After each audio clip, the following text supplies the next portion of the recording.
We welcome you to Easter Meadows. It's wonderful to see you.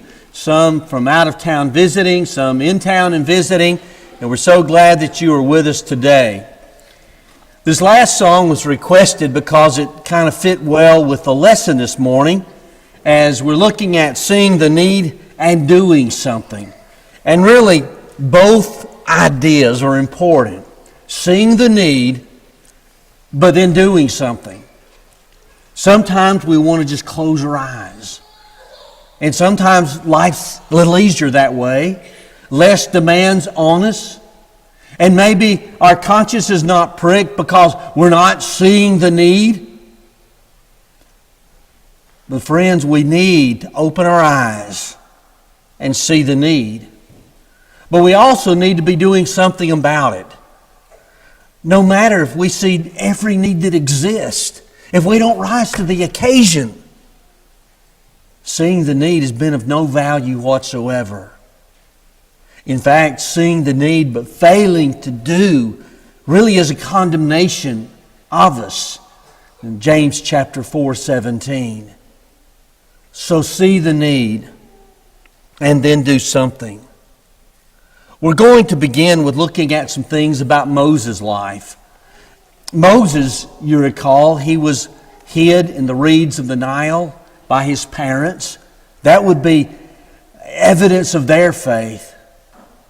But then he was found by Pharaoh's daughter as she'd gone down to the river to bathe. And she had compassion on this little child. And she took that child as her own. But she needed someone to take care of the child, to nurse the child. And as providence would have it, Moses' own mother, Jochebed, was the one who did that. Now, Moses was raised as an Egyptian. In the sense, he would have had the best of the education, the food, the clothing, of what Egypt could offer. But having his own mother in his life, he was learning who he really was. And that he was a Hebrew. And he was learning what that meant. Now through this, you cannot help but see the providence of God. You know, as you end Genesis, you find that the 12 brothers and their father and their families had all gone down to Egypt because of that famine in the land. But now a number of years have passed. And a Pharaoh rises, didn't know Joseph, have respect for Joseph and the Hebrews, and enslave them. Life was hard. Life was difficult. And by the way, God had promised them a land. And that land was not Egypt. And so it's the matter of getting God's people who had become a great nation back to this land. They had to leave Egypt. And so how's it going to happen? How is God going to take this people out of Egypt and back to the promised land? I can't help but see the providence of God with Pharaoh's daughter finding Moses, because all he experienced in those first 40 years of his life was preparing him to be the one who would one day face Pharaoh, saying, "Let my people go." But you get, after that first 40-year period, to Exodus chapter 2. And I wish you'd just turn to the book of Exodus. We're going to read a number of passages, seeing some things about Moses and the fact that he saw the need and then got to the point of doing something about it. Exodus chapter 2, beginning of verse 11. One day when Moses had grown up, I'm forgetting something. I do have a PowerPoint. Just completely forgetting about it altogether. Beginning of verse 11 again, Exodus chapter 2. One day when Moses had grown up, he went out to his people and looked on their burdens. And he saw the Egyptian beating a Hebrew, one of his people. He looked this way and that, and seeing no one, he struck down the Egyptian and hid him in the sand. When he went out the next day, behold, 2 Hebrews were struggling together. And he said to the man in the wrong, Why do you strike your companion?" He answered, "Who made you a prince and a judge over us? Do you mean to kill me as you killed the Egyptian?" Then Moses was afraid and thought, "Surely the thing is known." When Pharaoh heard of it, he sought to kill Moses, but Moses fled from Pharaoh and stayed down in the land of Midian, and he sat down by a well. Okay, this is getting us through the first 40-year period of Moses' life. He kills the Egyptian. There's a sense in which he sees a need. He sees the oppression of the Hebrews. Now, I'm not sure as you read this, you don't have much by way of comment about what he's done other than he recognizes Pharaoh knows this now. My life is over. I've got to flee. I would suggest, too, that the next 40 years helping prepare Moses to be that leader to take the Hebrews out of the land.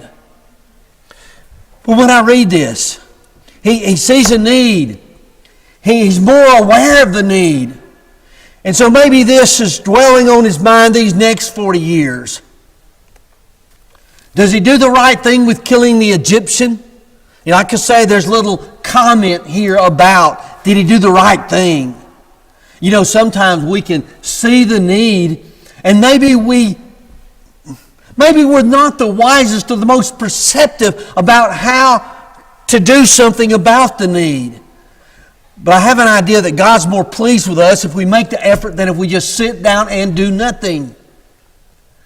But let's pray for God's wisdom. Seeing the need, then to know how to do something about it. But then, okay, you got fast forward another 40 years. And then we get to the point of the burning bush, and you read about that in chapter 3.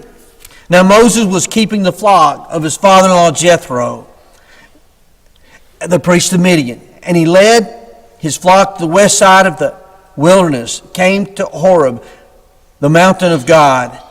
And the angel of the Lord appeared to him in the flame of a fire out of the midst of the bush.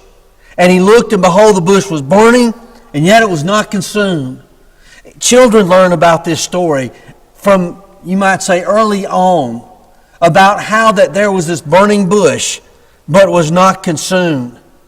And it was at this point that God speaks to him and lets him know of what he needs to do. God has chosen him to lead the Israelites out of Egypt. He saw the need 40 years sooner. Now God is bringing to him this particular need. But I want to suggest to you something. Sometimes even though we've seen the need, and even though someone has kind of placed it in our lap as God's placed it in his lap, sometimes we're a bit reluctant, and we find that Moses had made excuses. You find in chapter 3, verse 11, as you begin to read some of these excuses, we find him saying, "But Moses said to God, 'Who am I that I should go to Pharaoh and bring the children of Israel out of Egypt? Who am I?'" We might call this the excuse of inferiority. I'm not the man for the job. I'm not good enough. I don't know enough. You know how it goes. You may yourself at some point have used some of these inferiority excuses. But yet we find that God gives him an answer. In verse 12 he says, "But I will be with you, and this will be the sign for you that I have sent you when you brought the people out of Egypt. You shall serve God on this mountain." Moses says, "Who am I?" And then God says, "And who am I? I'll be with you." Sometimes we need to kind of step up, knowing who our God is. If he is expecting it of us, certainly it's within our power and abilities to do it, because he's God. That first excuse of inferiority. Then there was an excuse of uncertainty in verse 12.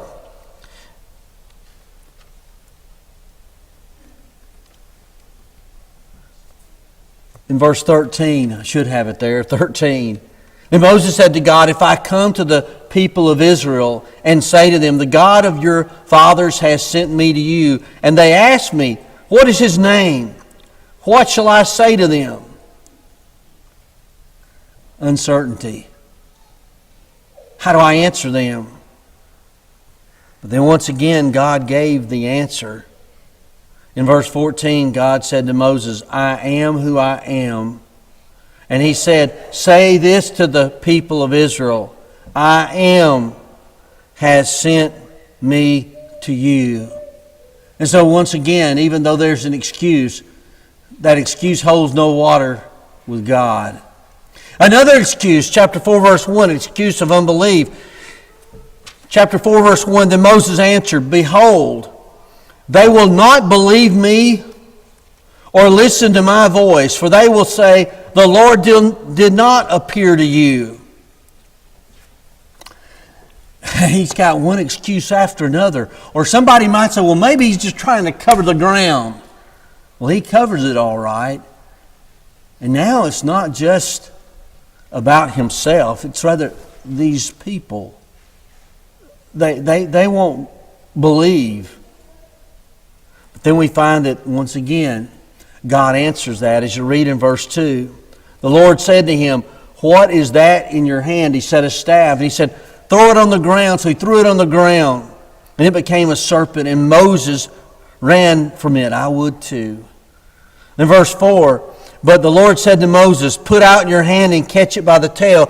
So he put out his hand and caught it. It became a staff in his hand. And you can't help but think, now we're really beginning to see the faith of Moses take place.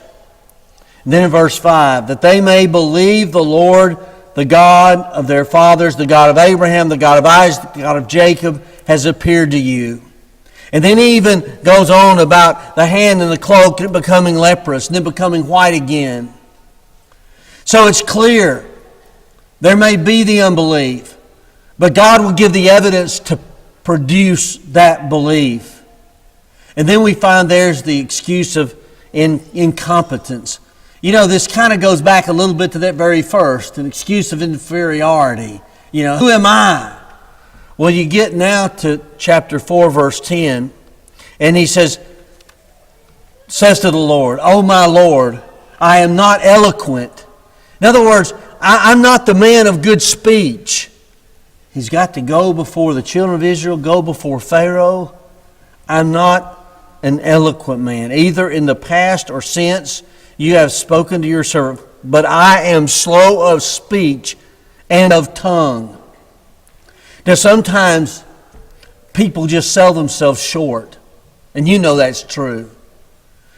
Sometimes it's not so much of the ability someone has, but their willability, being willing. Is he really so slow of speech? Is he really so such a failure at eloquent speech? But we do find then the Lord sets him straight just as he did with every other excuse. And in verse 11 it says, then the Lord said to him, who has made man's mouth? Who makes him mute or deaf or seeing or blind? Is it not I, the Lord? Now therefore go, and I will be with your mouth and teach you what you shall speak. It's almost like saying, if I can make your mouth the first time, I can make it speak now. With regards to any excuse that Moses had made, God removed all those excuses. Wanted him to not only see the need, but to see that Moses himself could do something about it. And that's where we need to be. We need to be seeing the need and then to know that we can do something about it. Now that's the story of Moses. And we, of course, know the rest of the story, well, it takes place throughout the rest of the Pentateuch, doesn't it? It gets you all the way basically to the book of Joshua, as he has the success in going back to Egypt and then leading the people out of Egypt, across the Red Sea, through the wilderness wanderings, and sadly, due to the lack of belief on the part of Israel and the lack of good report by 10 of the 12 spies. It was longer than it should have been. And Moses was there for almost the entirety of it. God's leader. He saw the need. Reluctant. But then he rose to the occasion and he did something about it. The kind of people we need to be. Seeing the need and then doing something about it. Now I'd call your attention to Nicodemus and Joseph of Arimathea. Nicodemus was a ruler of the Jews and came to Jesus by night. John chapter 3 verses 1 and following. Now in this particular section you read about Jesus' conversation with Nicodemus about the new birth. But 3 times in the book of John you'll find mention of Nicodemus. And in the King James Version, came to Jesus by night. You find that mentioned 3 times. And so usually a discussion in Bible class is, why did he come to Jesus by night? Fact is, it just is really supposition on our part because it doesn't say as to why. But what you can't almost but think is, was he trying to keep himself hidden? Was maybe more of and becoming a secret disciple of Jesus? But nevertheless, here's Nicodemus. Then we are introduced to Joseph of Arimathea. We identified him in John 19, verse 38, as a disciple of Jesus, but secretly for fear of the Jews. Now I'll admit, when we find Jesus talking about open confession of Him in Matthew 10, 32 and 33, it's kind of hard sometimes to wrap ourselves around the idea of a secret disciple. But yet, nevertheless, a disciple and one secret at that juncture for fear of the Jews. Well, we then find that these timid men, one who came to Jesus by night, one who is declared to be a secret disciple, that these men go seek the body of Jesus for a burial. You might think at this point, not by night, not secret any longer. Maybe they'd grown in their faith. But here's Jesus' body. He dies on the cross, and you remember the story of how the soldier came to break the legs of Jesus and witnessed and noticed he's dead already. And that's when he thrust him through and he began to bleed out. Jesus, dead on the cross. Is he going to just hang on the cross, stay on the cross? They, of course, recognized there needs to be, ought to be, should be a proper burial. And especially as they were a disciple of Jesus, understanding so much better than most about the identity of Jesus at this juncture. They saw a need. They saw a need and they did something. You know, if you were to take the previous hours, they were kind of trying hours for the disciples of Jesus.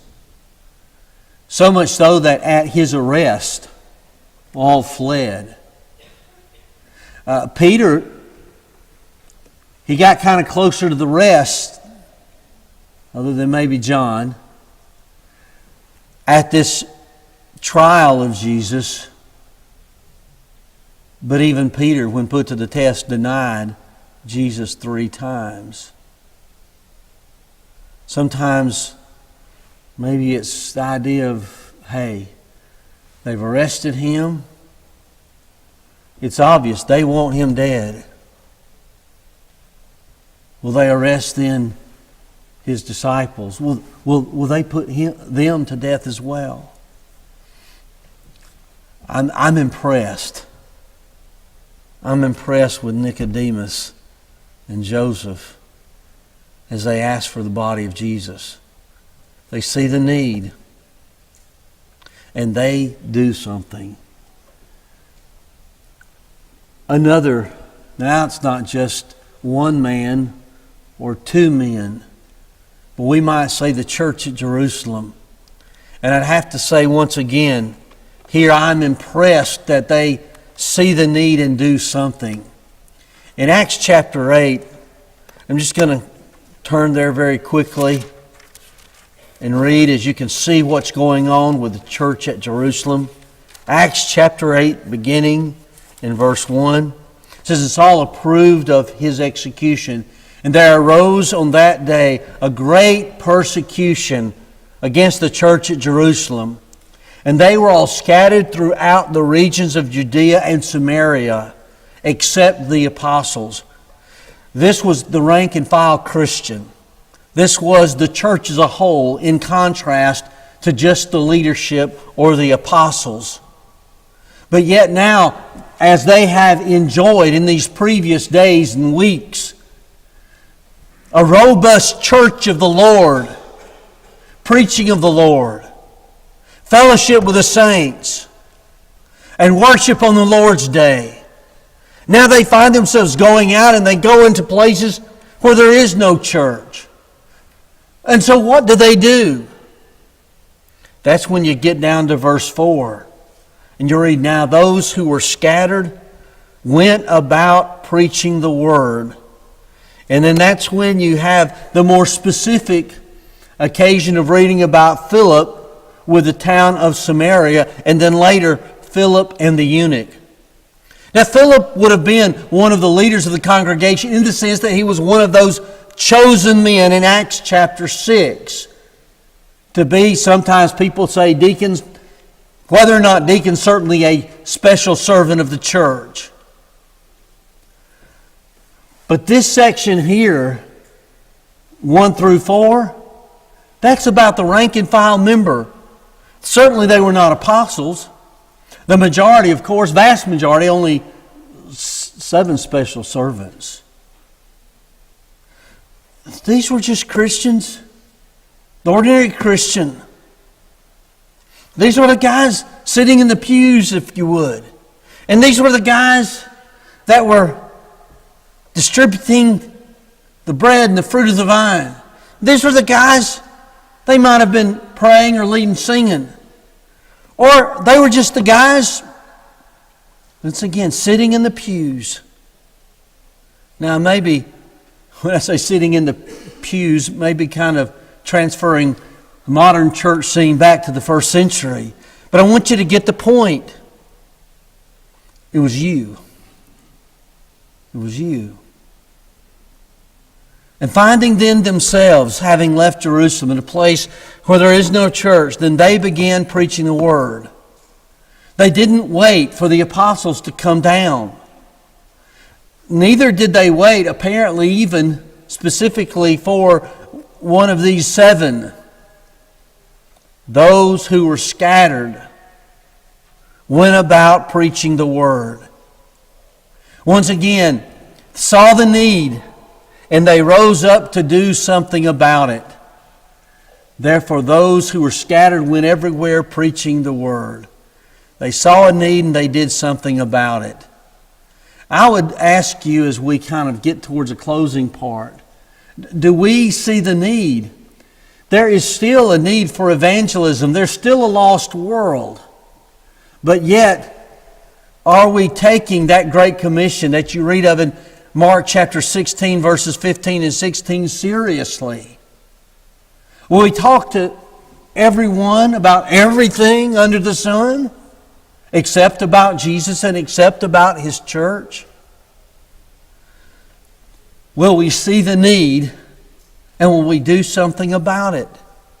Maybe it's a need in another sense. Maybe it's just as simple as, let me tell you, Brother David Lipe, I think I almost heard more than one occasion, he gave an illustration. And I'm not even sure what was the specific point of the illustration. But he told about a young man at Freed Hardeman who was about to finish up his 4-year degree, had gotten a Bible degree, and then basically was, now Brother Light, find me a place to preach. Well, all of those men would have done what they could for those who are wanting to, planning to preach, and have prepared themselves to do it. But it's also readily observable that those young men had to make effort of their own. And as they were walking to chapel, they passed by a piece of paper on the ground, litter, trash. And then David Light purposely passed it up just to see and to give the opportunity for the young man to pick it up. He didn't. Well, somebody might say, what's that got to do with anything? Maybe it's just as simple sometimes as seeing the trash and picking it up. All the way to the point of seeing someone that they're not a Christian and speaking to them about Jesus. And can we say everything between, everything in the middle, seeing the need. Like I was telling you at the start, the easiest thing to do is just to keep blinders on and don't see, because we don't see, then we're not put out, we're not inconvenienced, and we don't then feel the need to do anything if we don't see it. Do you think God's really pleased if we don't open up our eyes? You know, one time He said, open up your eyes, and He talked about fields are white to harvest. He was talking about evangelism, wasn't He? Yes, we need to open up our eyes. We need to see the need. And then we need to do something about it. See the need and doing something about it. This morning, as we close, you know, as we talk about seeing the need, kind of the emphasis is not just seeing ourselves, okay? It's seeing needs of others, needs that exist in this world, needs that exist in the Lord's church, and then doing something about it. But I want to tell you, the greatest need for you individually and personally is your own soul. For all that you can do for everyone else, ultimately, you're going to stand before God in judgment. Now, what about your own soul? We know that all have sinned and come short of the glory of God. Romans 6:23. The wages of sin is death. But let me ask you once again, what about your own soul? Romans 3:23, Romans 6:23 lets us know there's a need. There's a need. But have we done something about the need? We know that God has.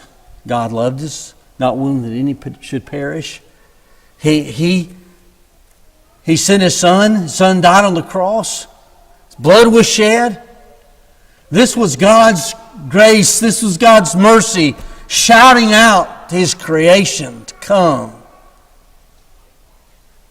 But we must accept it in faith, turning from our sins, which is repentance, to confess our faith and be baptized for the forgiveness of sins. Seeing the need, you see the need with your own soul. Would you do something this morning? If we could assist you with that, please come as we stand and sing.